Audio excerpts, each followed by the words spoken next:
Aujourd'hui, c'est le 8 mars, c'est la journée internationale de la femme.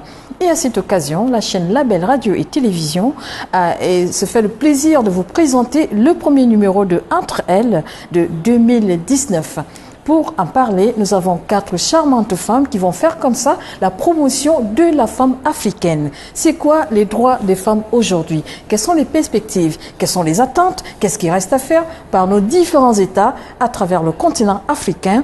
C'est de tout cela que nous allons débattre tout au long de cette émission. Pour la présentation, je serai avec Mireille Nzoubou, animatrice à Label Radio et Télévision. Bonsoir Mireille. Bonsoir Nathalie. Bonsoir Madame Courant. Bonsoir. Madame Innocente Courant est professeure des lettres. Nous sommes également sur ce plateau avec Madame Alix Messa. Elle est conseillère d'orientation dans les établissements du secondaire de la capitale gabonaise. Bonsoir. Bonsoir. Pour la suite de cette émission, Entre elles, nous allons comme ça découvrir l'historique de cette journée de la femme. Une journée de la femme dont le thème générique, le thème international de l'ONU cette année est donc penser équitablement, bâtir intelligemment, innover pour le changement. Mesdames, voilà donc pour ce thème international. Je ne vous en dis pas plus. Regardons d'abord ensemble cet élément d'une Québécoise. Nous sommes là en Amérique du Nord. Elle revient sur les origines même de cette fête.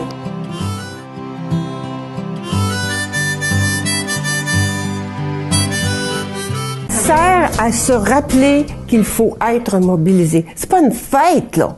C'est pas des gâteaux et des ballons. C'est pas ça du tout, du tout. C'est comprendre le sens de la lutte et comprendre la nécessité de la lutte. C'est à ça que ça sert, le 8 mars. C'est pour ça que ça a été fait en 1910. Au Québec, il y avait comme une opposition générale de la société. Le premier ministre était opposé. Toute la classe juridique, les avocats, les juges, les notaires étaient opposés parce que selon le Code civil, la femme mariée était une incapable devant la loi. Les journalistes étaient opposés, l'Église était opposée, les évêques étaient opposés et même les femmes étaient opposées au droit de vote. Alors, c'était donc un mouvement d'un petit groupe de femmes qui se sont mobilisées et qui ont été persévérantes et qui ont maintenu cette revendication-là au Parlement de Québec tous les ans à partir de 1928. Et puis, ça a pris du temps avant de l'obtenir en 1940. Depuis 1903, Marie-Gérin Lajoie se travaillait pour changer le Code civil, pour transformer la situation des épouses pour qu'elles aient le droit de faire des gestes civils, signer un bail, avoir un héritage, acheter une propriété, vendre une propriété, etc., etc. Les femmes ne pouvaient rien faire. Et finalement, c'est seulement lorsque la première députée, Claire Kirkland-Casgrain, a été élue, elle est entrée à l'Assemblée nationale avec l'idée qu'il fallait absolument changer cette loi-là. Elle a mis des avocats en comité pour faire ça et ils ont abouti à une nouvelle loi qui était la loi 16 en 1964 qui a aboli la subordination civile des femmes dans le mariage. Voilà donc pour ce premier élément dans cette émission Entre elles. Qu'est-ce que vous dites de cet historique-là? Je m'adresse à vous, Madame Courant. Merci Nathalie de me donner l'opportunité de parler de cette fête. Je dis fête parce que tout le monde utilise ce même mot. Oui. Mais moi, le 8 mars, c'est personnel. Hein. Le 8 mars n'a jamais réussi à me faire sentir différente. Le 8 mars, c'est une occasion que les femmes ont en général. Elles ont l'occasion de s'exprimer. Oui. Elles ont l'occasion de se faire entendre, peut-être. Mais moi, ces manifestations, je pense, portent à controverse. Est-ce que nous avons besoin de ce 8 mars? Est-ce une nécessité? On connaît l'histoire de la fête. Je dis fête, je cite, je mets entre guillemets. On connaît l'histoire de cette fête, l'historique de cette fête. Et nous savons pourquoi elle est célébrée dans le monde entier.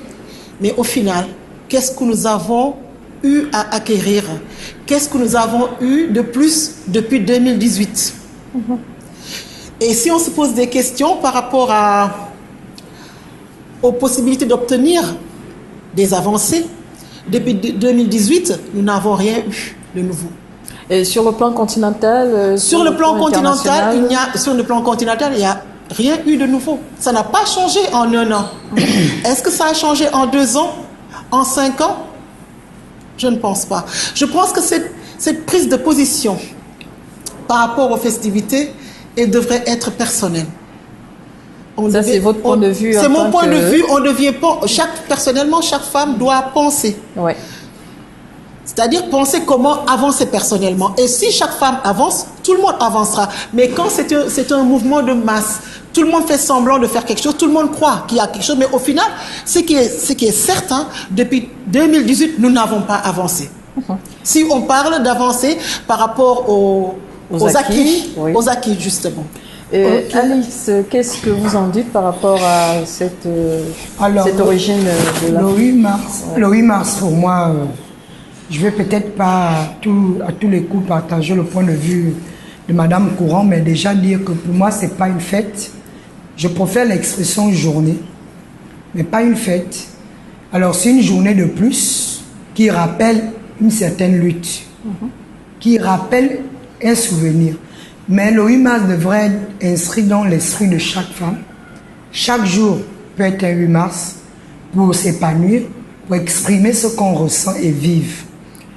À vous entendre parler, vous partagez à peu près le point de vue de votre Oui, pour dire que c'est pas une fête. C'est pas une fête. C'est pas une fête parce que la fête, c'est justement les festivités. Est-ce que la lutte, elle est finie? Parce que quand on parle de lutte, on lutte parce qu'il y a toujours injustice. Pour obtenir quelque chose. Voilà.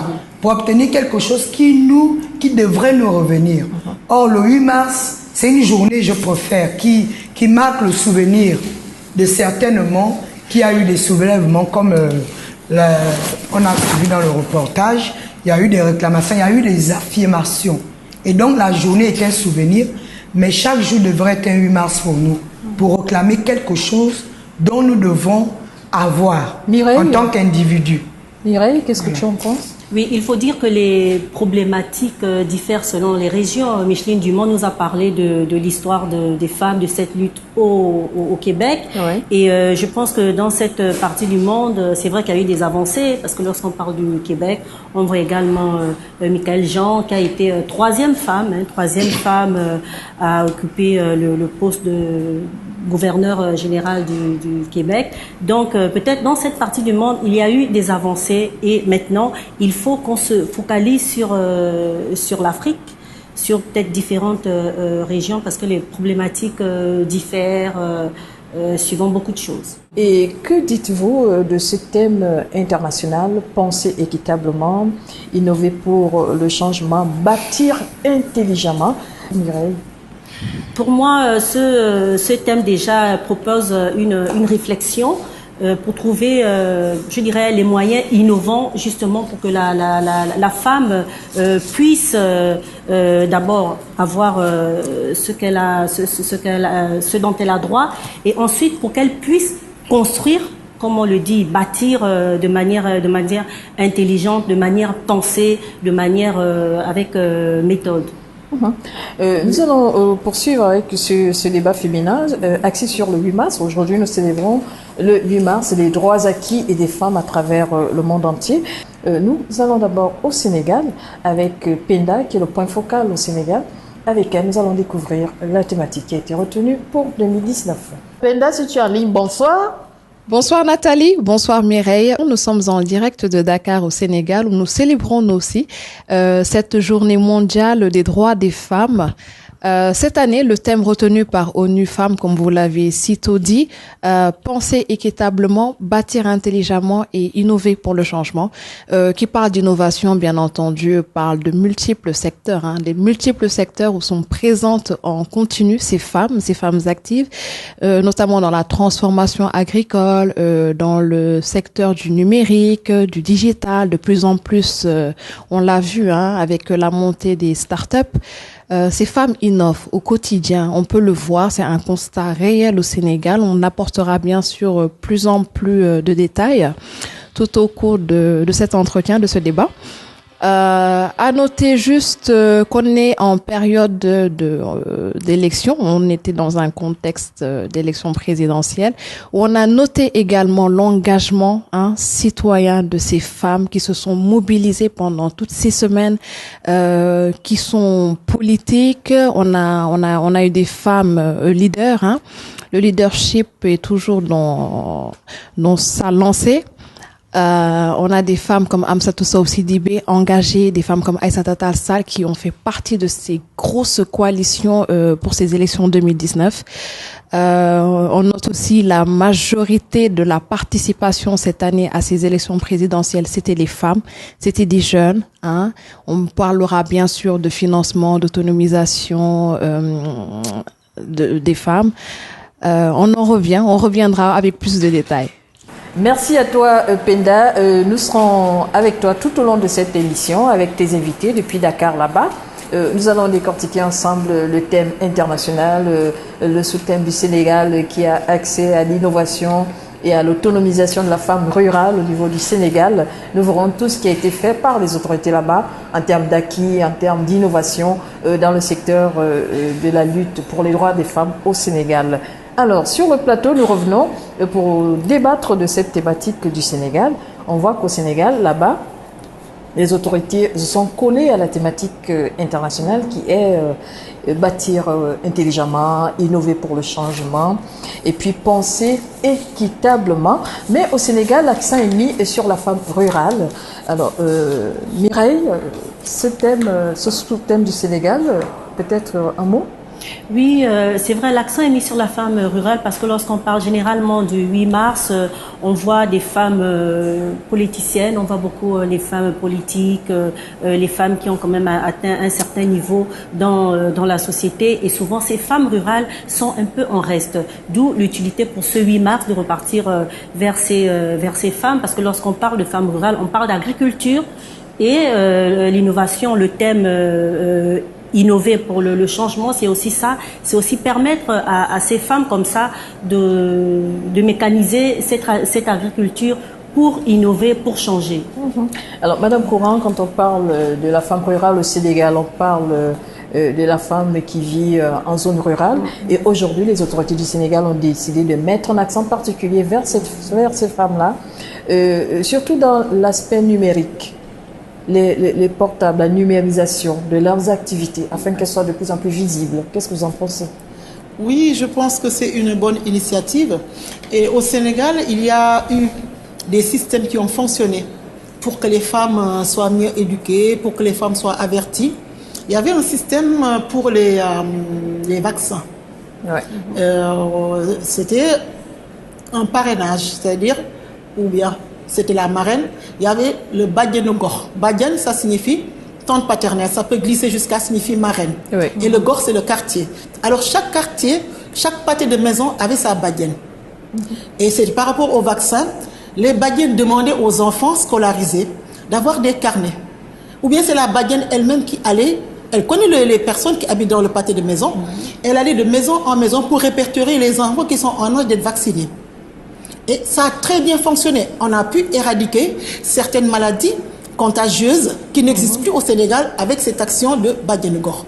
C'est une action louable. Pourquoi? Parce qu'en général, parce qu'en général, en Afrique, ce sont quand il y a des débats concernant, par exemple, cette fête du 8 mars, cette journée du 8 mars, c'est un débat d'intellectuels. Oui, tout à fait. Un débat d'intellectuels qui est stérile. On n'atteint pas les personnes qui en ont vraiment besoin.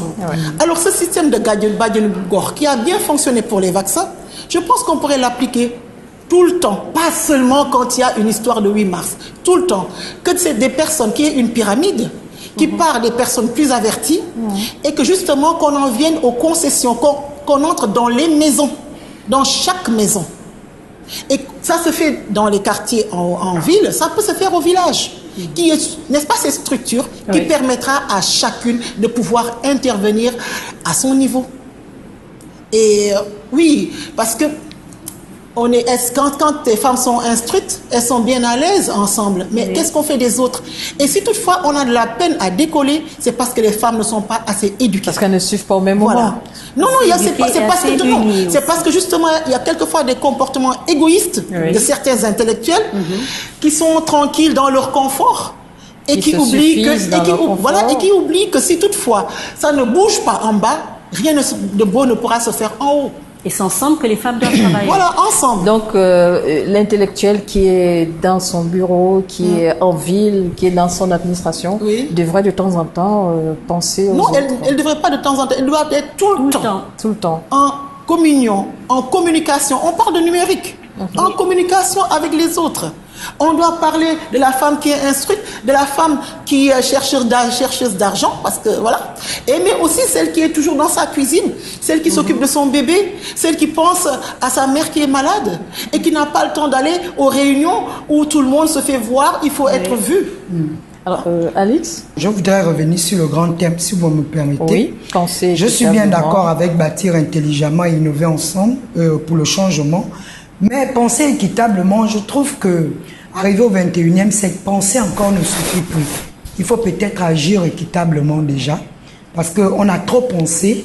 Il faut qu'on applique, qu'on passe directement à l'action. Donc, penser, à mon avis, ça nous laisse toujours dans une réflexion utopique. Stérile. Voilà. Alors, pour ce qui est du Sénégal, la lutte des droits de la femme, c'est pas une lutte des droits à l'intellect ou au poste, aux grandes responsabilités. Pour moi, la lutte des droits de la femme, c'est la reconnaissance de la femme comme étant un individu sociétal, donc qui vit. Donc, aller vers la femme rurale, c'est une femme, c'est une zone de la vie dans un pays ou dans une société. Et donc, la femme rurale, c'est la femme intellectuelle, c'est la femme à la maison, c'est la femme au foyer. Donc, c'est une femme qui a aussi besoin d'apporter. Il y a quelque chose à dire. Voilà, dans la société. Donc, ce sont certainement des personnes, comme elles souvent en marche. Mais je pense qu'aller vers elles, c'est un non-événement dans la mesure où elles sont également des individus qui ont besoin d'un regard, qui ont besoin d'être vus, qui ont besoin également d'apporter quelque chose pour la société. Et je le réitère, lutter pour les droits de la femme, c'est pas lutter pour que la femme accède à certains postes de responsabilité, mais c'est beaucoup plus qu'elle soit considérée en tant qu'un individu dans la société. Merci à vous, mesdames. Nous poursuivons et cette fois-ci, nous allons découvrir le thème qui a été retenu au Cameroun. Et on le disait déjà dès l'entame de cette émission, nous devions être également avec Carole Guissot. Carole Guissot qui est le point focal de la région du Cameroun. Nous sommes là dans le centre de l'Afrique et là-bas, nous allons découvrir ensemble le thème qui a été retenu pour ce 8 mars 2019. Carole, bonsoir. Parlez-nous de ce thème au Cameroun. Bonsoir Carole. Bonsoir Mireille, bonsoir Nathalie, bienvenue à tous ici au Cameroun, à Yaoundé, capitale du Cameroun. C'est bien une émission dédiée à la Journée internationale de la femme qui se célèbre donc ce 8 mars 2019. Au Cameroun, un thème a été choisi, croisade contre les inégalités de sexe, s'arrimer à la nouvelle impulsion. Tout à l'heure, vous allez avoir quelqu'un qui va décortiquer ce thème pour nous. Je suis au quartier Nsam, à 5 minutes du centre-ville de Yaoundé. Je suis dans le prêt-à-porter Ndabillé, qui veut dire la maison des habits. Un prêt-à-porter qui fait donc dans l'afritude. Et c'est ce prêt-à-porter qui m'a habillée et m'a coiffée d'ailleurs. Nous disons merci à la gérante qui est assise près de moi, Jessica. Jessica, bonsoir. Bonsoir. Alors, pour le premier élément de ce soir, c'est bien l'explication du thème qui a été choisi pour la 34e édition de la Journée internationale de la femme par le gouvernement camerounais. Croisade contre les inégalités, s'arrimer à la nouvelle impulsion. Nous allons écouter la déléguée départementale de la promotion de la femme et de la famille du Vouri. C'est dans la région du littoral. On l'écoute. La nouvelle impulsion, qu'est-ce que c'est ? Lors de sa profession de foi en octobre 2018, notre chef d'État s'engage à promouvoir la parité homme-femme. Il s'engage à promouvoir l'égalité entre les hommes et les femmes. Il s'engage à prendre en compte les besoins spécifiques des femmes pour qu'elles soient plus nombreuses dans les sphères de décision. Tout à l'heure, j'ai expliqué ce que c'est que la nouvelle impulsion. C'est la prise en compte des besoins spécifiques des femmes. Donc, dans les différentes stratégies, dans les différentes politiques, les besoins spécifiques de femmes seront de plus en plus pris en compte. On va accélérer la promotion de la parité, de l'égalité entre les hommes et les femmes. La croisade, c'est simplement la lutte. C'est une campagne que nous devons mener contre ces inégalités. On a cité quelques inégalités. Il y en a tellement sur le plan politique. À l'Assemblée nationale, on a 120 sièges. Combien de sièges sont occupés par les femmes? Au Sénat, nous avons 100 sièges. Combien de sièges sont occupés par les femmes? Il faut prendre en compte les spécificités des femmes pour qu'elles soient représentatives dans les sphères de décision. On ne va pas prendre... Excusez-moi, nous sommes en train de discuter. Il faut qu'on se dise certaines choses. On ne va pas aller prendre une femme qui ne peut même pas aller discuter des problèmes des autres femmes. Il faut qu'elle puisse soutenir son intervention. Il faut qu'elle puisse présenter les problèmes des autres. Si elle n'est pas capable de le faire, pourquoi voulez-vous qu'on la prenne et qu'elle représente les autres? Et pour qu'elle puisse le faire, il faut qu'elle ait certaines capacités. Donc il faut renforcer les capacités des femmes. Il faut renforcer leurs capacités. Donc ça commence au niveau de la famille, scolariser les enfants, soutenez-les pour qu'ils aillent aussi loin que possible. Elle parlait d'abord des inégalités hommes-femmes et ensuite des inégalités femmes-femmes. Parce que avant de parler des inégalités hommes-femmes, il faut d'abord revenir faire focus sur les inégalités femmes-femmes. Et justement, les femmes, pour représenter d'autres femmes, ont besoin d'avoir cette assurance, d'avoir les capacités pour le faire, d'où le renforcement des capacités.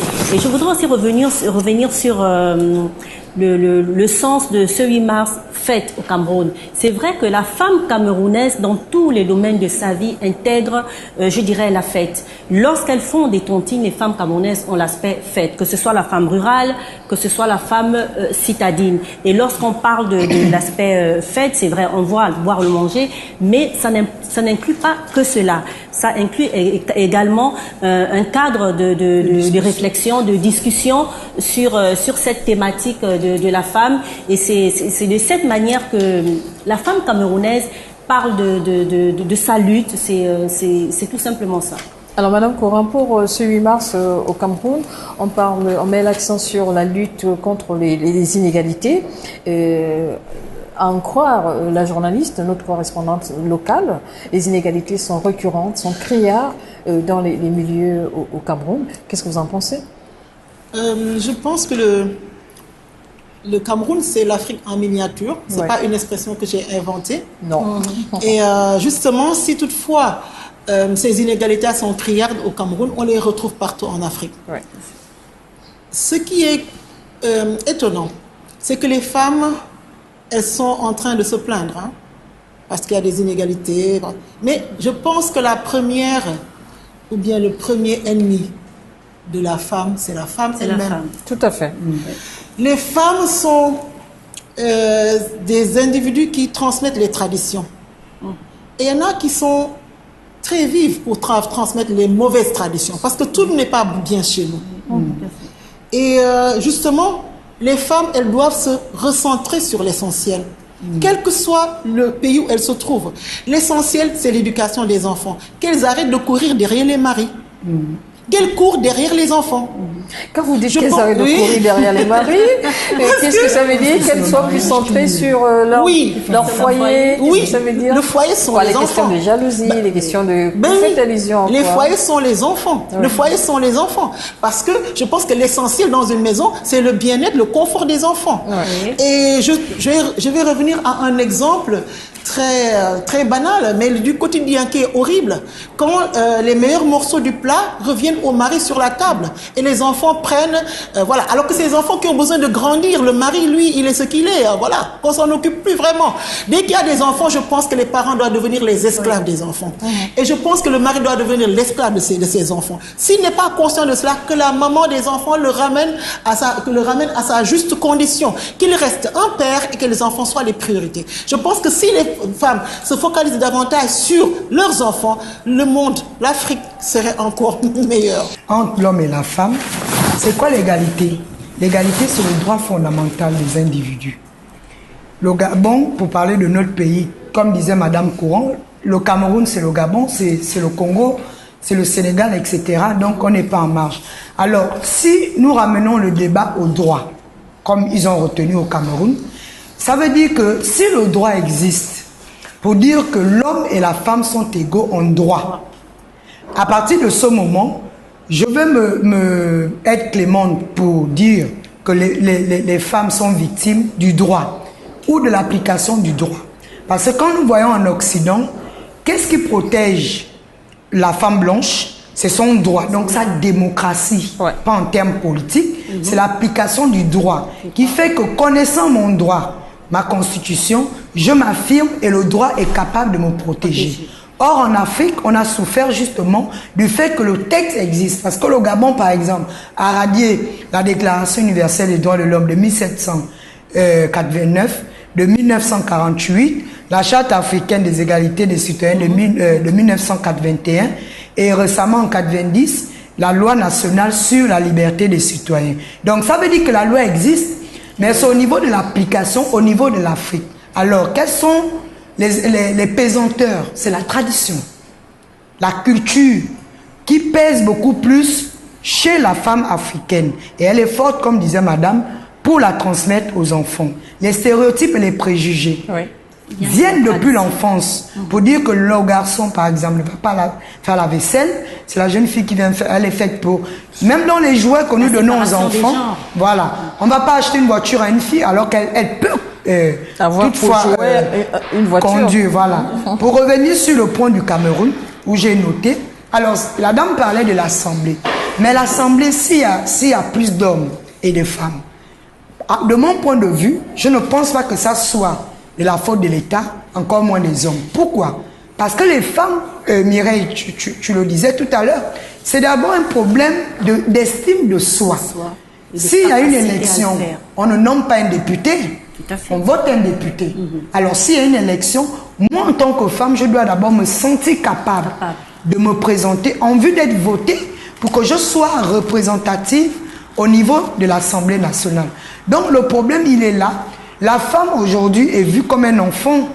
C'est-à-dire on traite le problème d'un enfant qu'on dit inconscient. Nous-mêmes, nous devons aussi comprendre. Madame Courant le disait, qu'est-ce qui est essentiel dans un foyer? C'est que je m'affirme aussi. Est-ce que ma vie se définit par le fait d'être mariée? Mais qu'est-ce que je fais des aptitudes? Parce que Dieu a toutefois donné aux hommes comme aux femmes des atouts, des aptitudes, des capacités. Donc moi, comment je gère mes atouts, mes capacités pour que sur le plan social, j'apporte. On a parlé de l'agriculture au Sénégal. La femme qui plante, elle apporte à la société. On va parler du commerce au Cameroun. La femme qui vend, elle apporte à la société. Mais si tu n'es pas capable de vendre, parce que le mari doit te trouver assise à la maison, parce que peut-être que les hommes ne le disent pas, je pense bien que les hommes sont leur donner également la parole. Certainement, beaucoup sont fatigués d'attendre que ce sont eux qui achètent la boîte d'allumettes ou la boîte de tomates ou la bouteille de gaz parce que la femme a pris le diplôme du mariage et elle est diplômée du foyer. Et c'est ce qu'elle transmettra justement à sa jeune fille. C'est pourquoi à 10 ans, je vais terminer, on va voir une petite fille qui pense que le bonheur se définit par le fait de trouver un homme qui me rendra heureuse, j'allais dire. Donc, il faut repenser, il faut que la femme repense également et très sérieusement à la façon de voir le monde et la vie. D'où peut-être la controverse que parlait Madame Courant au départ sur cette journée du 8 mars. Sur cette journée du 8 mars, parce que les femmes, ce n'est pas la majorité. Et c'est parce que je suis une femme que je suis capable de dire ce que je pense, sans avoir peur des conséquences. Mais les femmes, elles ne font rien. elles ne font rien pour avancer. Olympe de Gouges au 18e Madame siècle. Quand vous dites elles ne font rien, ça veut dire quoi? Oui, ça veut dire qu'elles n'ont pas déjà sérieux les priorités. Les femmes ne connaissent pas leurs priorités. Oui. Mais c'est quoi ces priorités-là? La priorité, c'est l'éducation des enfants. Si on veut que la relève soit assurée, c'est-à-dire ces enfants, aujourd'hui, ils ont 10 ans. Dans 15 ans, ce seront les adultes, les jeunes adultes. Et si toutefois on focalise notre attention sur ces enfants-là, pour changer le monde, ce n'est pas moi qui le dis, c'est Mère Teresa qui l'a dit. Elle dit que si toutefois on veut changer le monde, il faut rentrer à la maison et aimer ses enfants. C'est la seule façon de changer le monde. Alors les femmes, je disais... Est-ce que la lutte pour les droits des femmes passe nécessairement par cette bonne éducation sur les enfants? Mais si on constate par rapport à notre état d'aujourd'hui que ça ne fonctionne pas, si on veut que ça fonctionne, il faut penser à la relève. Mais c'est la relève. La lutte pour les droits des femmes. Même pour les droits des femmes. Le 8 mars. C'est-à-dire que les femmes, nous luttons parce que nous voulons avoir plus de représentativité. Ça, c'est mon point de vue. Nous voulons être de manière, représentative dans les sphères internationales, dans les sphères continentales, dans les milieux, dans les administrations. C'est pour ça que nous luttons aujourd'hui. Est-ce que cela explique le fait que dans nos foyers, dans nos domiciles, que l'aspect éducation des enfants, l'aspect bâtir son foyer, que ces femmes-là, que nous ne soyons pas conscients de ça? Non, je n'ai pas dit qu'elles ne sont pas conscientes de cela. J'ai dit que c'est pour améliorer. On veut avancer, on veut améliorer. En l'état des choses, je pense que dans les familles, tout est déjà scellé par rapport aux adultes. Oui. C'est scellé. Non, même pas par rapport à la tradition, par rapport aux personnalités en général.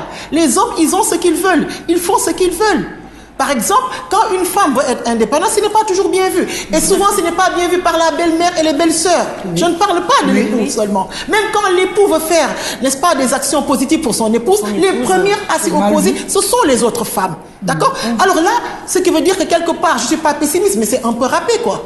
Alors qu'est-ce qu'il faudrait? Penser plutôt à la génération qui va prendre la relève. Moi, je serais contente de voir nos enfants dans 20 ans être différents de ce que je suis aujourd'hui. Parce que j'aurais investi mon temps pour ces enfants-là, pour qu'ils vivent mieux que moi. Et vivre mieux que moi, ça n'a rien à voir avec le matériel. C'est par rapport à la personnalité, par rapport à la pensée, à la réaction, à la vie en société. C'est-à-dire, là, on va se battre pour qui? On va se battre contre qui? Je ne suis pas pessimiste, mais c'est déjà scellé. Je pense que l'éducation, si on veut que ça évolue, parce que je disais tantôt, depuis 4 ans, depuis 3 ans, depuis 1 an, est-ce que ça a évolué? Non. Ça n'a pas évolué. Alors, pour que ça évolue, il faut qu'il y ait du nouveau. En termes d'évolution, madame. Il faudrait un renouvellement de la pensée. En termes d'évolution, en termes d'acquis. De se rencontrer, de se mettre ensemble. Je parle bien sûr des femmes. Oui. Mais en général, on connaît comment fonctionnent les associations de femmes. À part manger des beignets, boire des sodas. Et critiquer d'autres femmes. Voilà. Mais non, je suis... Non. C'est ça. Moi, je voudrais dire, en termes d'acquis, en termes de perspective d'attente, on ne peut pas dire que rien n'a été fait. Madame, on ne peut pas dire que rien n'a été fait parce que nous avons des administrations, nous avons des autorités, nous avons des politiques. Et dans ces administrations, dans ces milieux, il existe des femmes. On a parlé des parlements tout à l'heure. Des intellectuels qui sont dans leur milieu, qui sont dans leur zone de confort, des intellectuels qui ne veulent pas en sortir. Et c'est la raison pour laquelle le 8 mars devrait permettre à toutes ces femmes je vais interroger ces femmes qui sont dans ces milieux-là. Pourquoi nous ne sommes pas prises en compte? Je vais m'inscrire en faux pour dire que les problèmes des femmes ne sont pas pris en compte. Pourquoi? Parce que la loi, elle existe. Si la loi existe, je prends le cas de notre pays, le Gabon. Oui, le Gabon. Si la loi existe, moi je gagnerais à m'aligner. Et quand on parle d'éducation, ne voyons pas forcément l'instruction. L'éducation, si les veulent à leurs droits. Justement, d'où madame insiste sur l'éducation. Parce que pour que tu accèdes à la connaissance, il faut que je te donne cette connaissance. Si les veuves souffrent aujourd'hui, c'est à cause d'autres femmes. Alors qu'on arrête de dire que nous sommes parfaites, que nous sommes bien, que nous faisons rien. Il y a beaucoup à dire là-dessus. Je vais vous prendre un exemple. Parce que ce que nous faisons, c'est se regrouper, danser, parler de l'autre, partager la tontine, et voilà. Moi, je ne vois pas, en général, il n'y a pas d'action concrète. Les actions qui commencent, on ne les finit pas. Oui. Il n'y a pas grand chose. Et moi, je vais dire c'est justement ça, nous quand devons vous avez une changer ça, femme Madame qui parle football, Oui. qui parle politique, même dans son environnement, par d'autres femmes, Elle est stigmatisée, elle est vue comme... elle est critiquée. Je prends le cas du sport, une femme qui va faire le sport, moi qui était au Sénégal, Madame Courant, c'est quelque chose, elle est sénégalaise. Les femmes, tout le monde peut faire du sport, mais chez nous, on va te regarder comme si, pourquoi faire du sport? Vous voyez, c'est d'autres femmes qui vont te trouver. Moi, par exemple, moi, souvent, on me dit, tu penses homme, mais Donc, non. à vous entendre parler, C'est pas homme. les femmes sont le frein pour D'abord, il faut qu'on le reconnaisse. Ici. Malheureusement, Nous sommes Puisque la loi existe, si la loi me permet de faire de la politique, si la loi me permet d'aller à l'école, si la loi me permet d'avoir un diplôme d'ingénieur, mais pourquoi je vais me limiter et penser que dans mon foyer, je trouverai le diplôme que je veux? Non, je m'affirme. Nous allons avancer dans cette émission. Maintenant, mesdames. c'est un autre cas. Si on soulève le débat du frein que peut mettre maintenant la société, Nous allons notamment avancer. le mari. Alix, Allez. Mireille, D'abord, nous les allons femmes. avancer dans notre émission, dans notre débat, avec les acquis. Madame Courant le disait déjà, il n'y a pas d'acquis, il n'y a rien qui a été fait et tout le reste. Et nous disons, moi je dis non, il y a quand même des choses qui sont faites, même si ce n'est pas assez visible.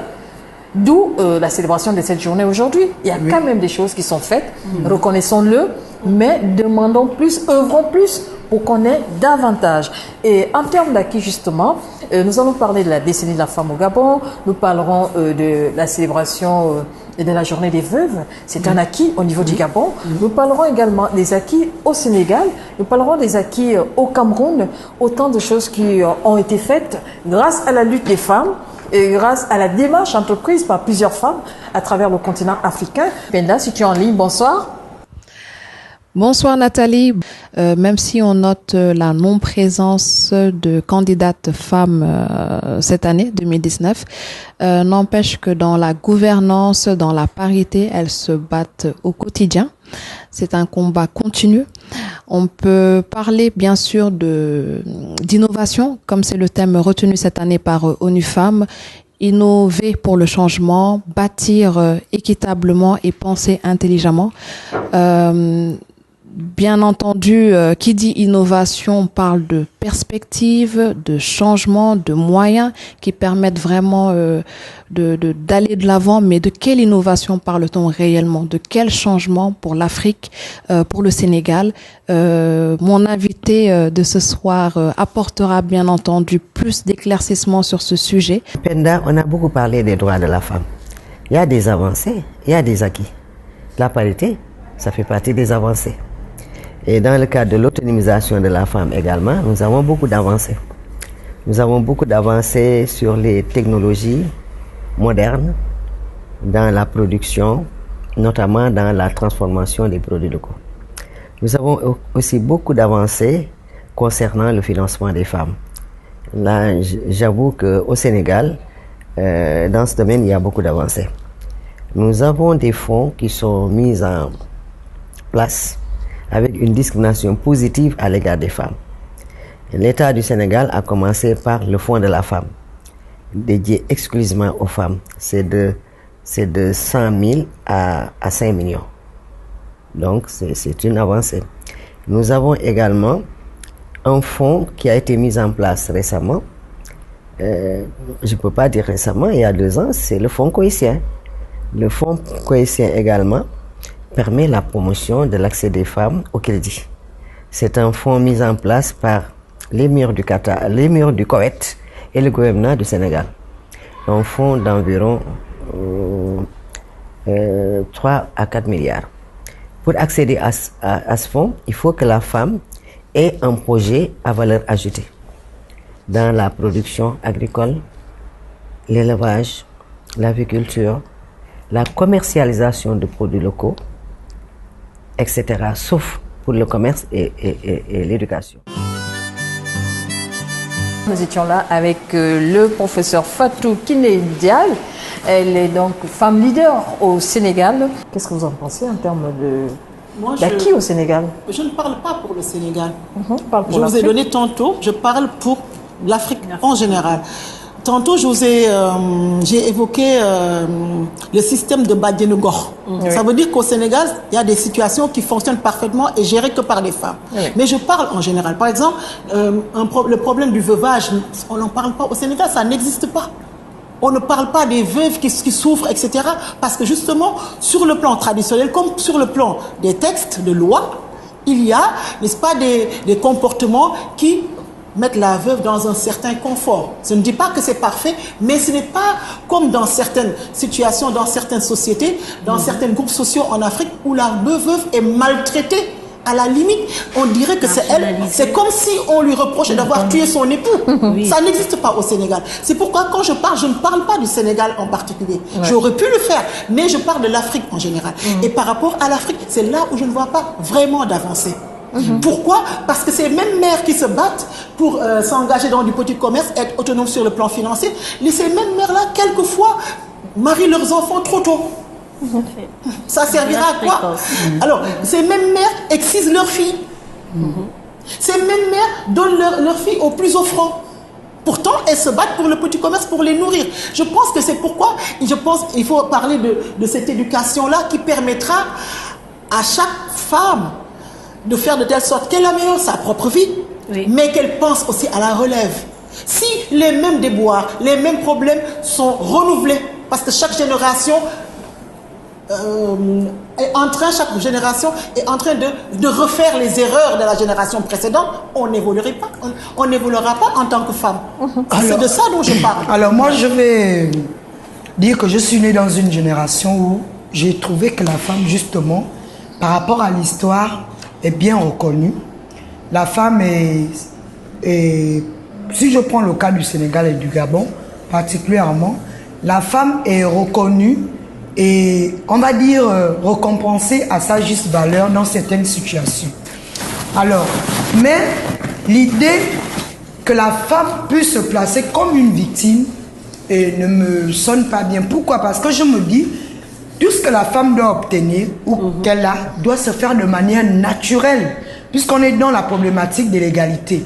Encore que la parité ne pose aucun problème, dans la mesure où dans toute classe ou toute société, ça se voit à l'école, on va avoir une salle de classe, Madame Courant sait quelque chose, où on aura plus de filles par exemple que des garçons, tout comme on va arriver dans un cycle où on aura plus de garçons que des filles. Ça veut dire qu'on n'aura pas forcément des parités comme on l'entend. Il y a toujours ce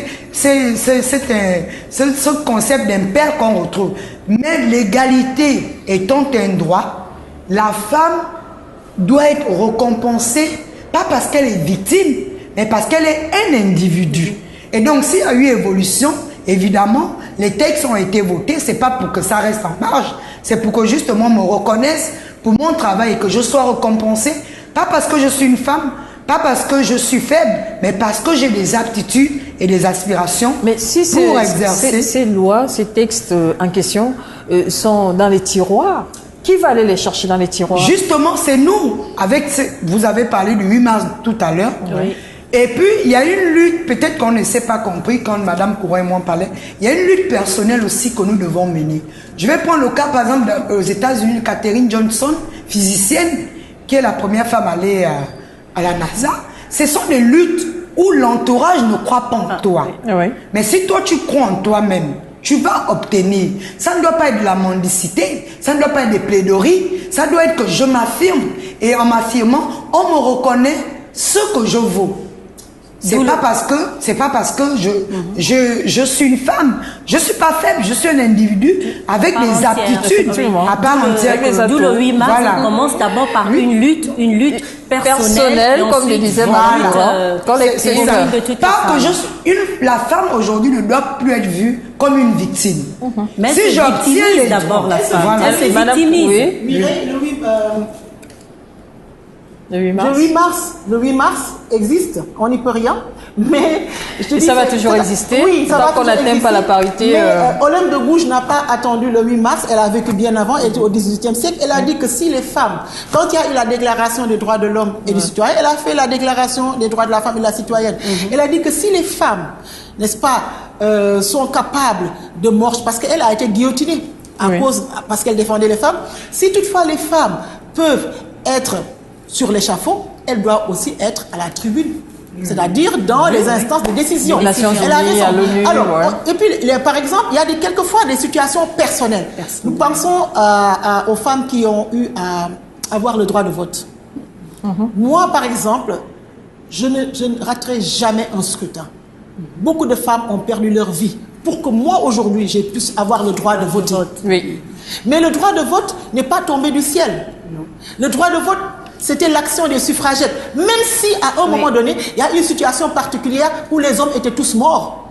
Et il fallait quelqu'un pour faire le travail des hommes. Elles ont prouvé qu'elles pouvaient le faire. À partir de ce moment-là, en 1945, les femmes ont eu à avoir le droit de vote. Oui. Aux États-Unis, n'est-ce pas? La revendication, elle était féminine d'abord. Oui. Les luttes ouvrières. Les luttes ouvrières. Dans les entreprises aux États-Unis. À New York. Alors, ce qui veut dire qu'il faut des ambitions personnelles. Il faut une révolte, entre guillemets, personnelle. Et puis, si chaque femme a cette révolte-là, qu'elle se dise, oui, je vais souffrir, j'ai des droits, oui, mais j'ai des devoirs aussi. Il ne faut pas qu'on pense que toujours ça va être facile. Qu'on est des femmes, on est faibles, il faut qu'on nous aide. Il ne faut pas que le 8 mars soit la fête de la victimisation. Voilà, ça doit être la fête. Quand Rosa Parks a refusé à l'arrière du bus de se lever, il n'y avait pas une loi votée pour qu'elle fasse. Le 8 mars. Oui. Il n'y avait pas Rosa Parks n'a pas attendu le 8 mars pour refuser de se lever. Donc, en un mot, Madame Courant, c'est le 8 mars aujourd'hui. Qu'est-ce qu'on doit dire aux femmes, aux autres femmes qui nous regardent? Qu'est-ce que nous devons faire pour être plus entendues, pour acquérir, pour arracher ces droits-là? Qu'est-ce qu'on doit faire? On a parlé de conscientisation. On a parlé de nos identités. Nous devons croire en nous-mêmes. Que les plus nantis arrêtent d'être égoïstes. Les femmes les plus nantis, celles qui sont... Je parle sur le plan intellectuel. Celles qui sont plus nantis, qu'elles arrêtent d'être égoïstes, n'est-ce pas? Et qu'elles distribuent le bonheur autour d'elles, à partir du savoir. Quand vous dites qu'elles distribuent le bonheur autour d'elles, or on sait qu'il y a des institutions, il y a des administrations, on a des politiques, on a des ministères, la condition des femmes. Et dans ces ministères-là sont pris des décisions. Dans ces ministères-là sont élaborées des actions politiques en faveur des femmes. Moi, j'ai arrêté de croire aux politiques. Parce que justement, quand il y a le 8 mars, on prend le budget, on porte le même pagne, on mange un buffet, après on remet les conclusions dans des tiroirs pour attendre le 8 mars qui suit pour encore s'agiter. Mais d'où la nécessité ou encore le lieu de s'interroger sur la nécessité de ces ministères de la condition féminine. Parce que dans tous nos pays africains, il existe ces ministères-là, ministère de la femme, ministère de la condition des femmes, ministère des conditions féminines. C'est dans ce sens que Madame Courant dit qu'une fois accédé, c'est-à-dire l'intellectuel, à accéder à un poste de responsabilité, elle oublie que la condition de la femme est celle que nous connaissons aujourd'hui, nous luttons. On va revenir sur le 8 mars. Ce que je peux dire, c'est que la liberté ne se donne pas. Elle ne s'est jamais donnée. Que ça soit dans les droits de l'homme, dans l'abolition de l'esclavage, il a fallu bien des luttes. Parce que quand on parle de lutte permanente, voilà, la femme doit arrêter d'exister. Elle doit vivre. Parce que la femme fait la vie. Les femmes font la vie, mais les hommes font le monde. Or, c'est nous qui faisons la vie. Alors, pourquoi se mettre en marge de tout développement? Pourquoi la femme... C'est elle-même qui se met en marge de tout développement. Si aujourd'hui l'homme, on va dire en guillemets, met parfois la femme derrière, je me dis c'est parce que l'homme sait des capacités. Ils sont bien conscients des capacités d'une femme. Mais d'où la nécessité peut-être d'inclure les hommes. Puisqu'on le dit, on dit souvent que derrière un grand homme se cache une grande femme. Pourquoi? Parce que sur le plan de la création même, la façon dont la femme a été faite est différemment des hommes. Dans la maturité même de l'homme et de la femme, nous le voyons, la femme est parfois beaucoup plus avancée. Là, je parle sans école, mais d'abord sur le plan humain. Dans le développement, la femme est beaucoup plus avancée que l'homme. Mais l'homme, Et il y a une Allemande qui a fait des recherches sur l'esclavage. Elle disait que s'il y a eu esclavage, c'est parce que la race blanche s'est sentie faible. Mais justement, on va te brimer parce qu'on a peur que tu sortes de l'eau. Parce que quelque part, on reconnaît que tu as des forces. On reconnaît que... Mais si toi-même, tu ne les affirmes pas, ben n'attends pas que... Alors, Alix, je vais t'arrêter. Donc, si les femmes aujourd'hui ne sont pas à un certain niveau, c'est parce que nous-mêmes, ou alors c'est parce qu'il y a des blocages, on se sous-estime. Au 21e siècle, nous ne sommes pas assez courageuses. On manque de détermination, d'estime de soi, d'abord. La reconnaissance de ma valeur fait que si vous m'invitez à l'émission, je viens et je sais ce que je peux dire. La reconnaissance de ce que je suis. Je vis, je n'existe pas seulement. Ouais. Je l'étale et puis chacun va en faire son analyse. Ça ne me coûte rien de m'affirmer dans la mesure où j'ai une bonne estime de ma personne. Alors, pourquoi mais je vais laisser il y a plusieurs femmes qui refusent, justement. J'ai souvent été interpellé plusieurs fois où on me dit, par exemple, un journaliste va venir, où j'ai vu des collègues me dire, non mais toi Alix va parler. Mais moi ça me laisse réfléchir. Des collègues femmes, hein, des collègues femmes. Mais toi Alix va parler, pourquoi? Parce que tu peux toutefois le faire. Pourquoi moi je dois aller parler? Parce que je me rends tant qu'on aura ces femmes-là qui ne veulent pas s'engager, ça va être difficile. Hein? Le droit, il est là. Luttons, mais quand je lutte, je dois savoir que la part me revient de m'affirmer. Les hommes aussi peut-être ont besoin que la femme s'affirme. Mais Alex, il faut peut-être aussi que certaines femmes, comme dit Madame Courant, les femmes intellectuelles, permettent à ces femmes rurales d'avoir accès à ce droit pour qu'elles puissent s'affirmer. Justement, c'est là où Madame parlait d'égoïsme. Et oui, moi, je parlerais beaucoup plus parce que l'égoïsme renvoie à moi-même seul, mais le complexe qui s'ajoute renvoie non seulement à moi, mais à autrui, parce que je veux que l'autre reste en bas et moi je reste en haut. Donc il y a aussi un problème de complexe, de supériorité. Un problème de complexe, les femmes doivent s'affirmer, les femmes doivent lutter pour leurs droits, c'est le 8 mars. Aujourd'hui, beaucoup à dire, mesdames, sur ce sujet aussi intéressant, ce sujet riche sur notre devenir sur le continent africain. Comment nous pouvons impacter positivement pour que notre Afrique soit comme nous le voulons et non comme les hommes le veulent. Parce que si nous, les femmes, ne sommes pas conscientes que l'Afrique dépend de nous, les femmes, ça va être difficile. Alors, c'est le 8 mars, nous allons voir les perspectives, nous allons voir les attentes au niveau du Cameroun avec notre point focal, Carole Guissot, qui nous attend déjà sur place. Le Cameroun est une curiosité planétaire le 8 mars de chaque année parce que le pays célèbre à sa manière la Journée internationale de la femme. Le Cameroun est le premier pays en Afrique, pourquoi pas dans le monde, à avoir créé un pagne spécialement pour la Journée internationale de la femme. Et pendant cette journée, les femmes se donnent à cœur joie à la fête après le défilé. Beaucoup sont dans les bars, d'autres ont des comportements que certains qualifient de déshonorants pour la femme camerounaise. Alors, beaucoup ont pris cet argument pour demander à ce que on annule carrément la fête de la femme au Cameroun. Écoutez la députée Marlise Douala Mangabel à ce propos. Elle appelle ses sœurs camerounaises à plus de responsabilité le 8 mars. Le chef de l'État, chaque fois qu'il prend la parole, il trace les pistes.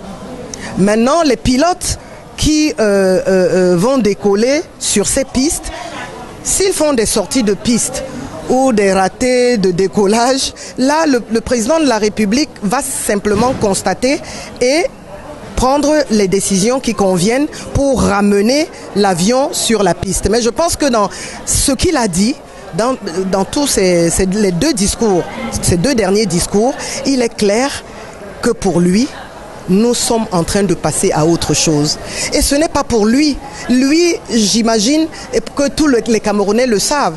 Lui, sa vie est derrière lui. Donc, ce qu'il veut maintenant pour nous, c'est le meilleur pour nous. La nouvelle impulsion. La nouvelle impulsion. Merci Carole, justement, revenait là sur les dérapages du 8 mars au Cameroun, notamment avec cette histoire de pagne. Il faut dire que la femme africaine aime bien son apparence et souvent à travers son apparence, les pagnes qu'elle porte, elle veut communiquer soit une énergie, communiquer une manière d'être, communiquer ce qu'elle fait. Et c'est justement ce que fait la femme camerounaise à travers ce pagne. Mais il y a beaucoup de dérapages, notamment dans sa manière de se comporter. Elle parlait même de qualité de femme. L'Afrique, le Cameroun, l'Afrique a besoin d'une qualité de femme. Je vois Madame Courant qui sourit, qui voudrait bien réagir par rapport à ce fait au Cameroun. Moi, je suis intriguée par l'intervention de cet élu du Cameroun parce que j'ai pensé la même chose qu'elle. Mais bien sûr, l'esprit humain fonctionne de la même façon, quelle que soit les latitudes, mais j'ai pensé la même chose qu'elle avant de l'entendre parler. Oui. Comment les femmes s'agitent quand il y a une situation sociale au lieu de vraiment réagir positivement pour améliorer leurs conditions. Et cette histoire de bar, cette histoire de défiler, de danser, mais j'en ai parlé tout à l'heure. Et justement, moi, je voudrais qu'on puisse dire en même temps, haut et fort, en même temps qu'on affirme que derrière chaque grand homme, il y a une grande femme. Moi, j'aurais voulu qu'on dise derrière chaque grande femme, il y a un grand homme. C'est-à-dire qu'on soit dans une situation d'individu, de personne qui a des droits, qui a des obligations, qui s'affirme, qui se respecte et qui évolue. Le problème, c'est qu'on n'évolue pas. C'est-à-dire, il y a beaucoup de théories, il y a beaucoup de manifestations, il y a beaucoup de bruit autour des manifestations, mais après, il n'y a pas vraiment une avancée significative. C'est sporadiquement qu'on voit dans d'autres pays par rapport aux situations sociales, par rapport aux conceptions traditionnelles, que ça bouge. Mais en Afrique, en général, c'est toujours des dérapages quand les femmes sont ensemble. Alors, cette réaction à Maryse Douala Mangapel, elle est députée à l'Assemblée nationale du Cameroun. Oui, donc moi, je vais revenir pour dire que si il y a eu un homme, il y a eu une femme, c'est pas un hasard. L'homme et la femme sont égaux en droit, c'est-à-dire dans leur comportement, leurs aspirations. C'est ce qui est considéré ici, mais une femme ne deviendra jamais un homme. Puisqu'on est en Afrique, on cherche encore le pays où la femme va doter l'homme. Je ne sais pas si ça n'existe pas. Ok. Donc, pour dire que tout à l'heure, je disais que le 8 mars, à mon avis, ce n'est pas une fête. Justement, on a anticipé sur ces comportements. Et Madame la députée disait tout à l'heure, la qualité d'une société, c'est la qualité de la femme. La femme, et je partage cet avis, est le berceau de l'humanité et le pilier d'une famille. Parce que c'est elle qui a le regard. Madame Courant insistait sur l'éducation. L'homme peut être dehors, l'homme peut être présent aussi, mais la femme a un tout autre. Vous voyez, on a l'habitude de me demander pourquoi je ne bois pas. Et je réponds pour dire, la boisson et ma nature ne collent pas. Je ne vais pas perdre une minute de ma vie pour ne pas regarder ce que font les enfants autour de moi. Parce que l'alcool et la femme, pour manifester le 8 mars, c'est incompatible. C'est incompatible. Dans notre société, ce n'est pas seulement le Cameroun, Madame Courant. Même ici à Libreville, on voit des femmes qui vont au bar. Mais là encore, ça revient pour dire que c'est un choix personnel. C'est un choix qui relève aussi de ma responsabilité en tant que femme. Je ne serai jamais un homme. Quels que soient les droits qui sont votés, les droits ne disent pas que je vais devenir un homme, mais par contre que je bénéficie des mêmes privilèges, des mêmes avantages qu'un homme.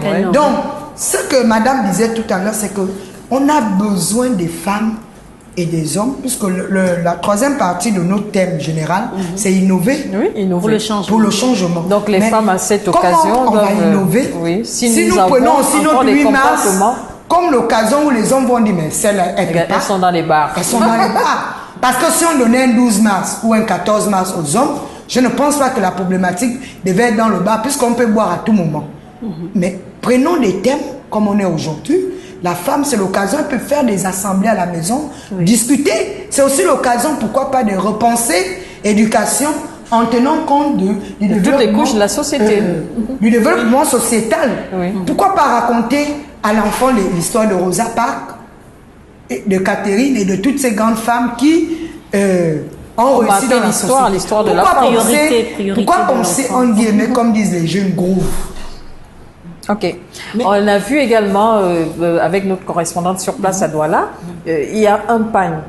Est-ce que le fait de d'élaborer ce pagne-là le 8 mars, ça permet qu'on nous distingue, ça permet qu'on puisse nous-mêmes nous approprier ce 8 mars-là? Est-ce que ça change quelque chose? Je pense que tu as pas... la question, c'est pour toi? C'est pour tout le monde. Si c'est pour moi, c'est pas une bonne question pour moi. Parce que moi, j'ai une aversion pour l'uniforme. Hein. Je n'aime pas l'uniforme.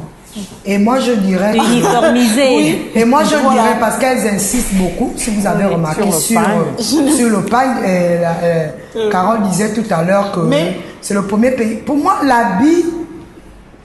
Quand je mets un pagne du 12 mars ou pas, là n'est pas la problématique. Pour ma part, là n'est pas le problème. Parce que, oui, elles vont mettre le pagne, mais après... Qu'est-ce qu'il y a au fond? Qu'est-ce qu'on obtient pour avoir ce pagne-là? Qu'est-ce qu'il y a?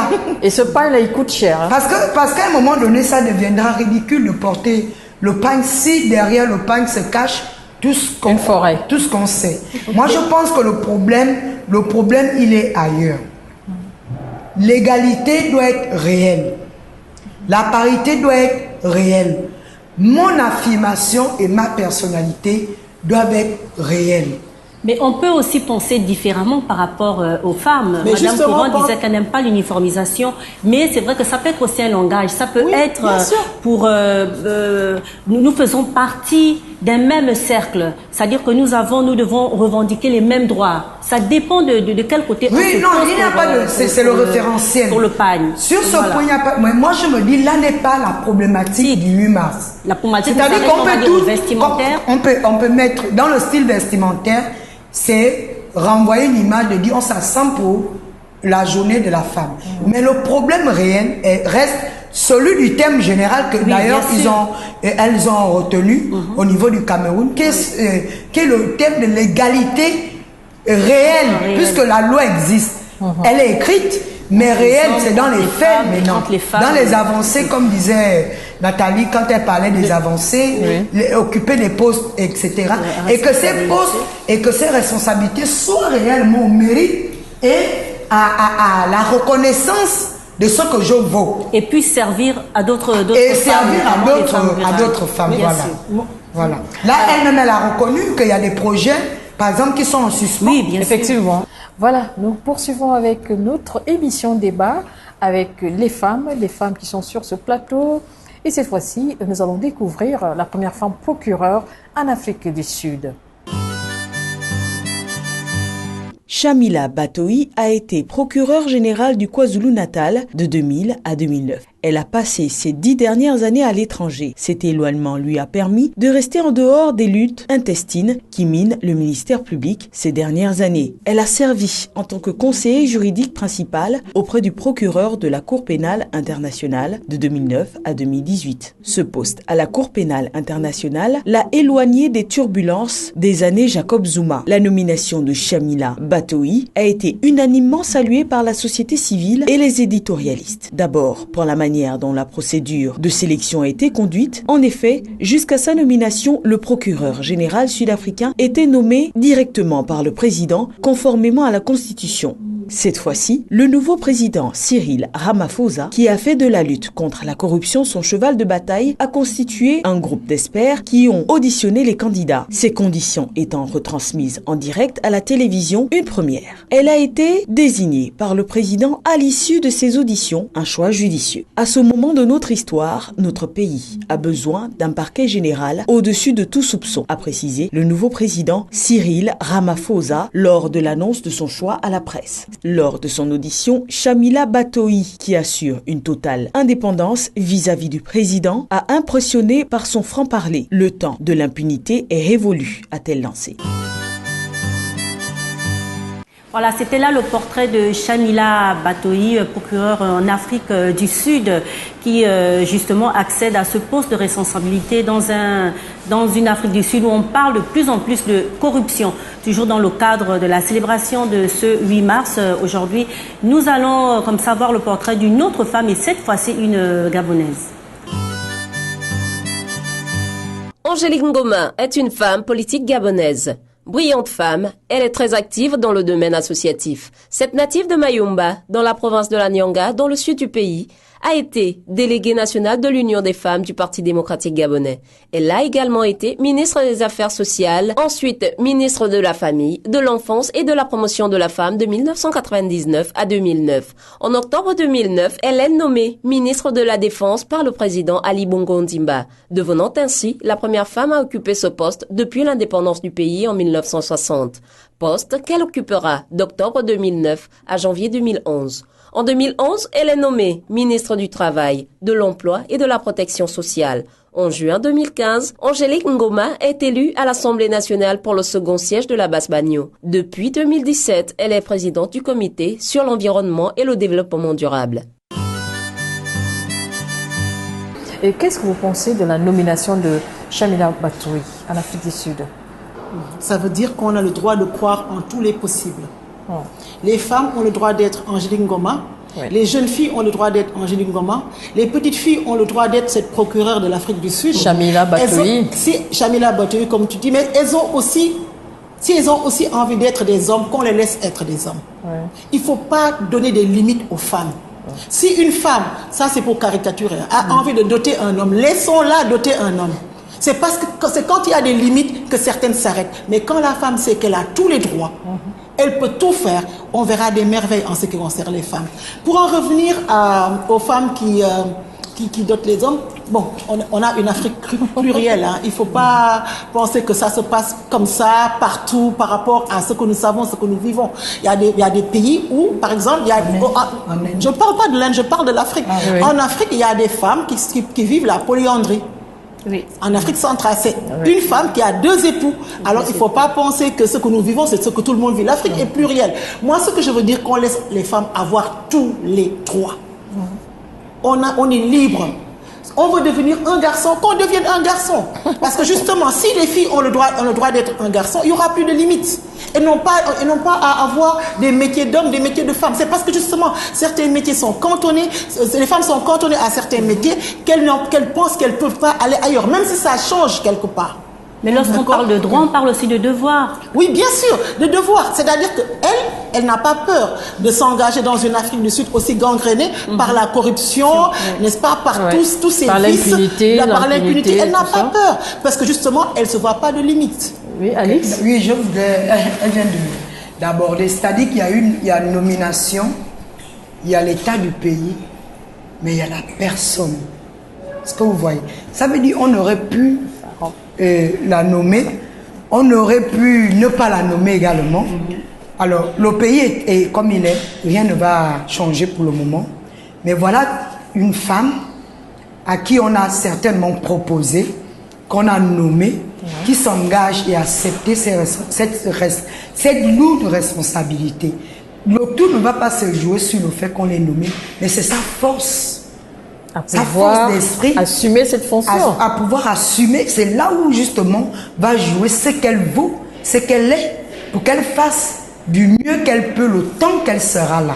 Parce que ce n'est pas un poste où elle va demeurer. Non, donc, non. Voilà là où toute la différence se fera.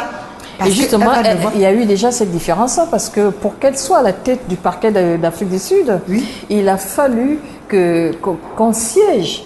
Il a fallu que l'instance judiciaire d'Afrique du Sud, parce que j'ai entendu, ils ont siégé, ils ont regardé qui elle est, qu'est-ce qu'elle vaut, sur un échantillon, qu'est-ce qu'elle est capable de faire, et cette femme est sortie du lot. Justement, on l'a pas nommée parce que comme ça, on a évalué. Elle a quand même été pendant longtemps à la Cour pénale internationale. Voilà, on a observé, on l'a évaluée, on a vu sa force. Parce qu'il faut quand même avoir un certain niveau de caractère pour assumer ce genre de responsabilité.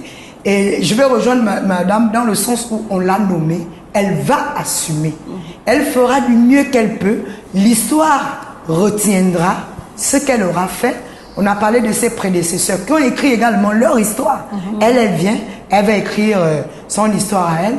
Pour revenir à Angélique Ngoma, elle fait partie des femmes que nous, enfants, on admirait.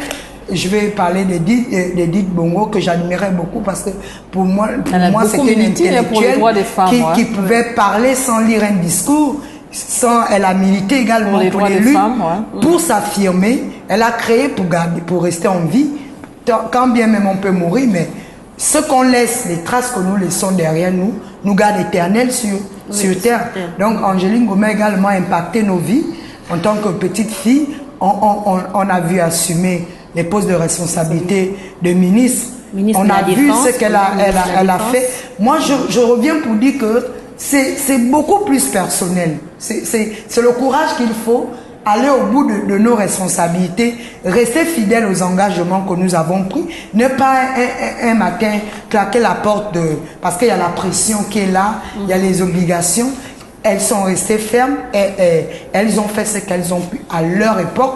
Et nous également, nous qui arrivons et le reste qui viendra après nous devons justement continuer dans cette lignée pour que quand on ne sera plus là, on nous présente également comme étant des femmes qui ont impacté notre société. Voilà. C'est le plus important. Merci à vous, Alix. Madame Courant, Mireille, nous poursuivons. Et femmes et culture, femmes et littérature, femmes et expression, c'est également une autre forme d'autonomisation de la femme, c'est également une autre facette de la femme. Et avec Madame Courant, qui déjà est responsable d'une émission à la Belle Radio et Télévision, quelles sont ces femmes-là aujourd'hui qui se démarquent, qui ont aujourd'hui impacté positivement l'Afrique? Aujourd'hui, il y a beaucoup de femmes qui, heureusement, s'engagent à travers l'écriture en Afrique. Mais il faut d'abord penser aux premières. Les premières qui, comme la Camerounaise, qui en 1969 a écrit un roman, Rencontre essentielle. Elle s'appelle Thérèse Kao Moukouri. Et nous avons aussi Awa Keïta, qui en 1975 a publié son premier roman. Aminata Sow Fall a suivi avec Le Revenant en 1976. Mais je pense que le premier roman féminin, la première écriture féminine, c'est Mariama Ba, avec une si longue lettre. Je pense que c'est la première écriture féminine et les Sénégalaises, mais ça, là n'est pas le propos parce que par rapport au premier roman africain, il y a eu Bakary Diallo qui a écrit, Ousmane Sosé a écrit. Pourtant, nous disons avec Mapate Diagne a écrit. Pourtant, nous disons que le premier roman africain, c'est Batouala de René Maran. Oui. Ce qui veut dire qu'on n'enlève pas le mérite, le mérite à Awa Keïta, mais nous disons au Aminata Sow Fall, mais la première écriture féminine, c'est celle de Mariama Ba avec une si longue lettre. C'est un roman qui a été une écriture d'engagement, une prise de position, un cheval de bataille. Et en fin de compte, malheureusement, elle est partie trop tôt. Oui. Même son deuxième roman a été publié à titre posthume. Et ce roman, c'est une peinture sans complaisance de la société sénégalaise. Oui. Et justement, ce roman traduit en plusieurs langues, malheureusement en Afrique, beaucoup de femmes ne lisent pas. C'est pourquoi il y a eu des tentatives de transposer cette œuvre à l'écran avec des téléfilms. Pour le film, pour les salles obscures, ça peine à démarrer. En tout cas, il y a un projet, mais le projet n'est pas encore abouti. Donc, toujours est-il que parler, Madame Courant, à travers l'écriture aujourd'hui, c'est difficile d'atteindre la femme peut également exceller. La femme peut bien sûr, elle peut promouvoir la condition de la femme. Mais en Afrique, malheureusement, l'impact ne serait pas. Bon, avec le problème de maison d'édition. C'est même pas un problème de maison d'édition, c'est le problème du roman qui sera lu. Oui. Quelles sont les femmes qui savent lire et comprendre un roman? On pourrait améliorer, n'est-ce pas, cette activité populaire du petit écran qu'on appelle familièrement les novellas, n'est-ce pas? Mais en transposant des romans à thème, des romans à thèse, pour que les femmes puissent profiter de ce que les romancières auront proposé et qui ne peuvent pas être lus de tout le monde. Vous parlez là en termes de projets. Est-ce que ce n'est pas nous-mêmes les femmes qui devrions mettre ces projets-là à jour pour que aujourd'hui ces écrits-là soient connus, soient lus par toute la gente féminine africaine? Oui, on dit la même chose dans la mesure où la télévision est un formidable outil de développement. Pourquoi la télévision ne nous proposerait pas ce que les femmes auront écrit? Peut-être que ce ne sera pas la même chose parce que le texte qui est lu n'a rien à voir avec le téléfilm en général. Oui. Mais ce sera au moins quelque chose par rapport au... Si c'est un roman à thème, c'est un roman à thèse, que tout le monde puisse profiter de l'implication. Bien fondé même de la lecture. Voilà, hein. justement. Alice? Alors moi je disais, elle a cité, on est au 8 mars, et une si longue lettre, Oui. c'est vraiment la Tout le monde thématique. l'a lu. Hein. Moi j'aime lire, Ouais. j'aime la lecture. Déjà très jeune, je faisais ce qu'on appelait au lycée, la critique littéraire. Donc j'ai quand même lu assez de romans. J'ai dans ma bibliothèque personnelle une si longue lettre qui répond vraiment à la problématique des droits de la femme, de la liberté de la femme. En Afrique. Alors là, ce roman, je le garde jalousement. Ouais. Je veux que mes filles lisent un jour parce que c'est plein de vie, c'est plein de... Ça retrace les réalités. Voilà ce que je suis et comment j'entends qu'elle écrit à son ami ce qu'elle a vécu, ce qui doit être et comment elle pense la société sénégalaise, la société africaine, j'allais dire. Quel est son point de vue sur beaucoup d'aspects, l'incision, la polygamie, beaucoup de concepts les problèmes qui touchent l'Afrique. Hein. Donc ça. Pour répondre à ta question, effectivement, le roman peut être le miroir de son auteur. Et donc, on se sert du roman pour véhiculer des messages nobles. Et moi, je me dis, c'est beaucoup plus noble que moi d'aller en boîte de nuit aujourd'hui, le 8 mars. C'est beaucoup plus noble, justement, de faire un documentaire avec sur les femmes qui ont réussi, sur les romans, parce que c'est pas tout. On peut savoir lire, mais beaucoup ne lisent pas, même celles qui savent lire. Se donner du temps pour lire, c'est difficile. La télévision capte aujourd'hui l'esprit de beaucoup, pas forcément comme outil de développement, mais comme outil de loisir et de distraction. On passe beaucoup plus de temps à regarder des choses, parfois qui ne font pas partie de notre société. Qui nous apportent rien. Les réalités de la société africaine. Moi, déjà, négativement. Bon, on veut bien regarder, mais à un moment donné, on revient. Ça n'a rien à voir avec notre société. Quels sont les problèmes que moi, ma tout, société vit? Ça m'intéresse beaucoup plus que ce que la brésilienne ou la colombienne vit, parce qu'on n'a pas les mêmes réalités. Ou l'occidental, pendant que la française peut parler librement et sa constitution la couvre. Moi, ma constitution sera encore en train de réfléchir comment me couvrir. Donc je me dis, la littérature est véritablement un véhicule, a toujours été un véhicule pour que nous passions, de plus en plus puissions impacter. Maintenant, la question, c'est de ramener la littérature, Madame Courant, parce que nous, élèves du lycée Léamba, à l'époque, on faisait ça, des clubs de littérature. On a, par exemple, j'ai eu le premier prix, j'en parle parce qu'elle soulevait un projet sur faire passer par l'écran. L'ambassade de France à l'époque, donc je suis en 2001, fin d'année 2001, a organisé des petits films scolaires où on devait justement dénoncer. Le titre, c'était Aux choses du pays, mon film que nous avons tourné. C'était de soulever un problème de la société dans laquelle nous vivons. Et c'était intéressant, ça nous occupait, nous, en tant que jeunes, de pouvoir dénoncer un problème social à travers le ludique. Oui. Tourner un film, pour un enfant, c'est un jeu. Mais derrière, ça cachait justement cette culture dont vous évoquiez tout à l'heure, de passer, par exemple, par la télévision. Pour le moment, on passe par la télévision, mais la lecture est un formidable outil. C'est une distraction, comme tu dis, mais là, il faudra amener les filles à l'école. Qu'on arrête de les marier trop tôt, ou qu'on arrête de les freins, par exemple, en oubliant les filles. Tout à fait. Et un autre point positif de la femme en littérature, c'est justement que cette femme intellectuelle qui arrive jusque chez la femme rurale, parce que la lecture permet ce lien, permet à la pyramide, je dirais, d'être inversée. Et ça, c'est intéressant. Mireille, nous avons une autre facette pour l'autonomisation des femmes. Les femmes peuvent exceller également grâce à le stylisme, grâce au modélisme. Ce sont aujourd'hui des métiers d'avenir, des métiers nouveaux. Et sur ce plateau, Mireille n'est pas que animatrice, elle est également de profession styliste, modéliste. La femme et la mode, la femme et son identité, la femme africaine et son identité. Qu'est-ce qu'on peut dire aujourd'hui, le 8 mars 2019, Mireille, en termes de mode en Afrique?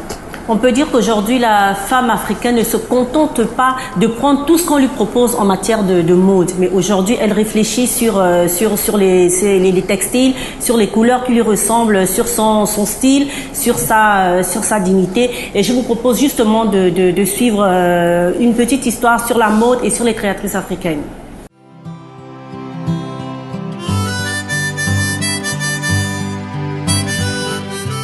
L'histoire est jalonnée de formes de résistance de femmes. Ces résistances ne sont pas toujours posées comme des revendications construites, mais simplement comme une volonté d'exister pleinement, voire de pouvoir exercer certains talents et même de pouvoir s'habiller librement. La culture textile africaine authentique s'est manifestée bien avant l'arrivée des étrangers. Symboles, styles, formes, couleurs, matières, techniques de création textile, la mise vestimentaire africaine, précurseur de la mode africaine, a mis en exergue le tissu et le vêtement comme moyen d'expression culturelle. En effet, avant l'esclavage et la colonisation, les communautés africaines avaient leur propre style vestimentaire, véritable langage visuel qui racontait l'histoire d'une famille royale, d'une ethnie, d'un peuple, d'une région ou d'un pays. Sur le plan culturel, que ce soit au niveau des disciplines artistiques traditionnelles ou autres, les rôles étaient dévolus en fonction du genre. Il y avait un univers homme et puis un univers femme. S'agissant de l'approche genre dans ce secteur particulier de l'habillement, du textile et de la mode, la distinction homme-femme a depuis toujours été très soulignée. L'apport religieux a emmené l'inversion du genre dans certains secteurs, comme celui du tissage, notamment au Burkina. Le tissage, qui était une activité masculine, devient pratiqué par les femmes. L'islam a introduit le métier à tisser chez les hommes et les missions chrétiennes ont développé la technique dans le milieu féminin. Au fil du temps, les tisserands, teinturiers et tanneurs ont révolutionné l'univers des textiles africains. La mode africaine a connu sa propre évolution, adoptant et se débarrassant des influences internes et étrangères. La mode africaine contemporaine n'est ni une imitation directe de la mode précoloniale, ni un mimétisme de la mode européenne coloniale et contemporaine. À travers la mode, la femme africaine met en valeur sa dignité, sa personnalité et sa culture. Elle n'est plus une simple consommatrice de tout ce qui lui est présenté et offert indépendamment de ses convictions personnelles. Elle a développé un esprit critique sain. Elle ne suit plus aveuglément la mode proposée par des styles venus de très loin. Sa personnalité est particulière et ne peut être calquée sur d'autres modèles venus de l'extérieur. Une mode unisexe qui brise les barrières liées au sexe est présente en Afrique avec par exemple le port du pagne dans l'Afrique traditionnelle qui, au-delà de son rôle évident de vêtement quasi usuel, obéissait à un code. La façon de porter le pagne était un modèle d'expression. Plusieurs pays de l'Afrique ont intégré le pagne dans leurs habitudes vestimentaires quotidiennes. Depuis quelques années, les créatrices, mannequins et autres actrices de la mode l'ont démocratisé et l'ont permis de faire une montée phénoménale. Elles montent au créneau et mettent en exergue les textiles traditionnels africains. De multiples événements de mode se déroulent sur le continent et bon nombre d'entre elles sont initiées par des femmes. Aujourd'hui, on peut également parler d'un marché de la mode africaine et les femmes y sont pour quelque chose. Voilà, donc nous avons vu comme ça un peu l'histoire de la mode, les textiles, la femme africaine qui garde sa dignité vestimentaire, qui aujourd'hui réclame justement cette dignité. C'est le 8 mars, nous portons justement sur le plateau des couleurs qui nous ressemblent, des formes qui nous ressemblent, pour montrer aux femmes africaines qu'on peut rester africaine tout en respectant son vêtement. La mode ou le vêtement est déjà... C'est le premier outil d'identification de qui je suis, d'où je viens. Et nous ne devons pas être, Mireille l'a dit au début de son propos, être des consommateurs de ce qui revient d'ailleurs. Ce n'est pas toujours, le gazon n'est pas toujours vert chez le voisin. Donc nous également, on peut briller à travers le pagne, que d'ailleurs je me félicite aujourd'hui des stylistes africains parce qu'ils évoluent avec le pagne, ils travaillent le pagne de telle sorte qu'il ne soit plus seulement ce morceau de tissu qu'on coupait à l'époque et qu'on jetait sur le corps. Ils tiennent désormais compte de comment on veut être, des couleurs, les modèles. De plus en plus le pagne est travaillé. Le pagne est travaillé de telle sorte que on y met de l'art et j'ai envie de dire du génie. C'est ce qui fait la particularité pendant que l'Européen va juste couper sa veste, mais le tissu africain est travaillé de telle sorte que on peut même le transformer en modèle européen. Oui. Mais en gardant toujours cette magie du modèle africain qui reste unique à nous. Donc, pour parler des stylistes et pour parler du 8 mars, par rapport à l'annonce faite sur Mireille, pour dire que rien de grand ne peut se faire dans le monde sans passion. La femme aussi est celle qui doit aller chercher en elle. C'est pas parce qu'on a été à l'école, on est dans un bureau, qu'on a réclamé ses droits. Mais qu'est-ce qu'on fait du droit qui relève de ma personnalité, du don que j'ai? Moi, je suis toujours waouh de voir quelqu'un qui se maquille, de voir un modèle que vous faites, que moi, je ne serais pas capable de faire. Quand bien même j'ai été à l'école, mais moi, je ne peux pas, par exemple, allier les couleurs, maquiller ou bien attacher des pagnes. Voilà, ou un foulard. Donc, ça aussi, c'est s'affirmer justement. C'est de l'art. Être différente est une richesse. Oui, pourquoi être comme tout le monde? Nous allons juste faire le point. C'est vrai qu'on parle souvent du pagne en Afrique, mais le pagne, on va dire ça comme ça, c'est un vrai faux tissu africain, parce que nous avons nos textiles traditionnels en Afrique, hein, toutes les régions.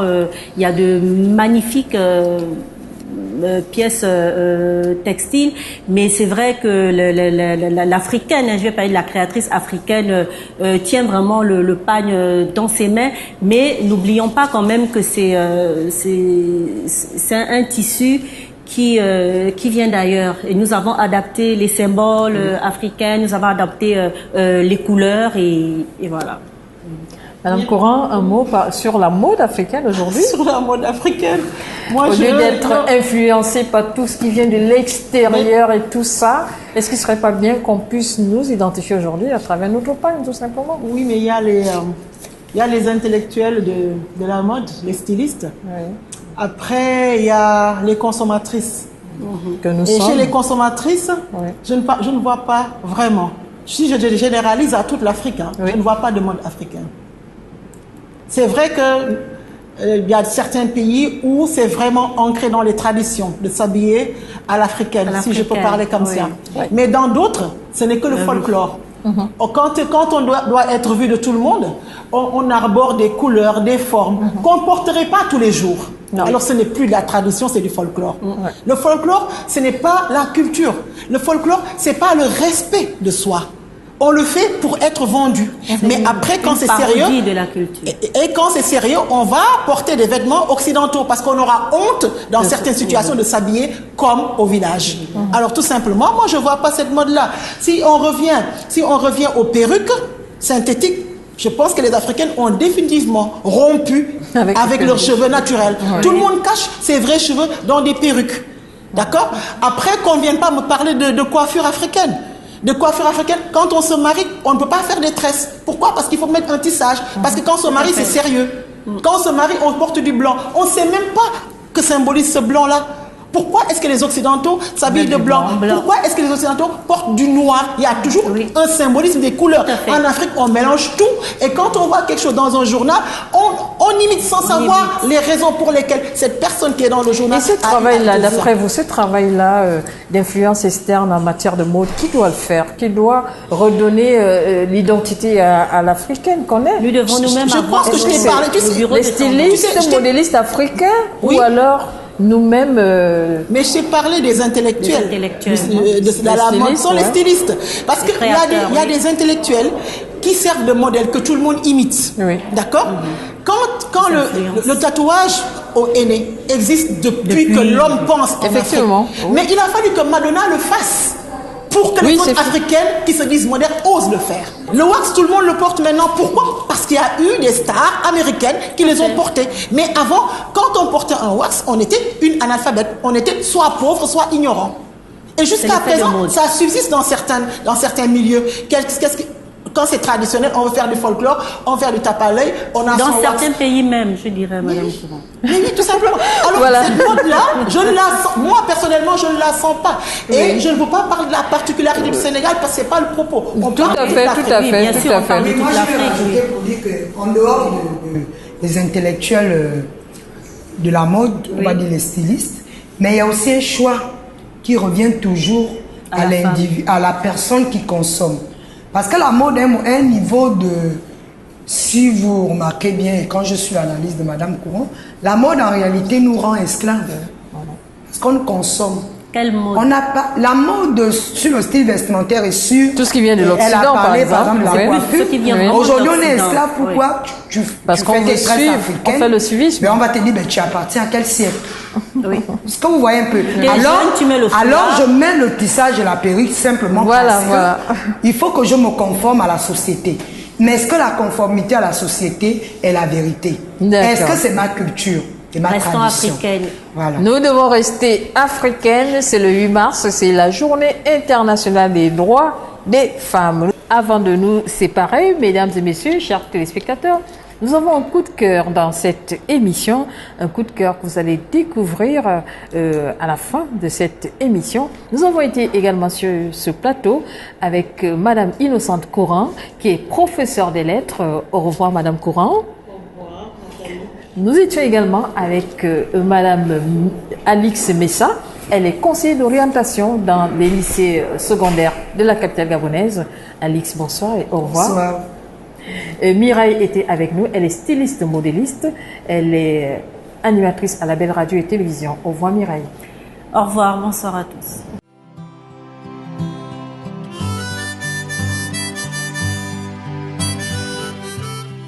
Un homme au destin féminin, Mahama Johnson Traoré, considéré comme l'un des meilleurs réalisateurs de la génération post-indépendance de l'Afrique, cofondateur du FESPACO, initiateur du prix Djibril Diop Mambéty, diplômé du Conservatoire libre du cinéma de Paris en 1965, sa filmographie d'une dizaine d'œuvres célèbre la femme, avec Diankhabi, la jeune fille, Grand Prix du Festival de Dinard ou encore Djekbi, la jeune femme.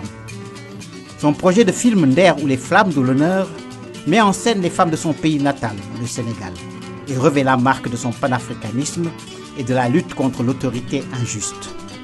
Les héroïnes de la résistance à l'invasion coloniale au XIXe siècle du royaume du Wallo, qui se sont suicidées plutôt que de se rendre, ne seront pas portées à l'écran, malheureusement. L'époux de Rokhaya Daba Diop, le père de Ken Alice, Dawa Tamaro, de Kani Diarra, les sœurs de Sidi Mahama Junior, tirent à sa révérence comme par prédestination et féminisme un 8 mars 2010 à Paris à 68 ans. Parce que je suis issu du peuple. J'adore les enfants. J'ai un ferme pour eux. N'est-ce pas, May? Ok, c'est bon. C'est bon. Si ici la vie est relativement plus facile à vivre qu'au village, elle est semée d'embûches et pleine de risques.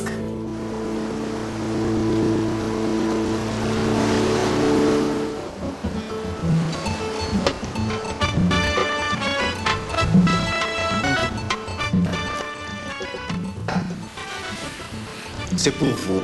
C'est juste pour la cola. Tu es ce monstre. Tu essaies de me passer pour folle, mais tu n'y parviendras pas.